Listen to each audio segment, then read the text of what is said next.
समता शिकविणारे महात्मा ज्योतिबा फुले, आम्हाला स्वराज्य मिळवून देणारे छत्रपती शिवाजी महाराज, समता शिकविणारे ज्योतिबा फुले, आम्हाला संघर्षाचे बाळकडू देणारे लोकमान्य टिळक आणि आम्हाला संविधान देणारे डॉक्टर बाबासाहेब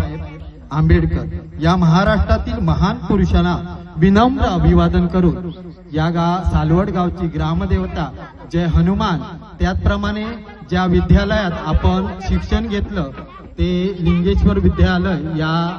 तुसली गावाची ग्रामदेवता स्वयंभू लिंगेश्वर, त्याचप्रमाणे तुमच्या आमच्या सर्वांच्या ग्रामदेवतेला, तुमच्या आमच्या सर्वांच्या मातापिताला, या जागेतील स्थान देवता या सर्व देवतांना विनम्र अभिवादन करून वार्षिक गुलदस्ता स्नेह संमेलन 2025-26 या कार्यक्रमाचा शुभारंभ यथायोग्य श्री गणेश पूजन आणि छत्रपती शिवाजी महाराज यांच्या प्रतिमेचे पूजन करून झालेलं आहे। उपस्थितांचं स्वागत घेत आहेत आमच्या ग्रुपच्या काही मुली।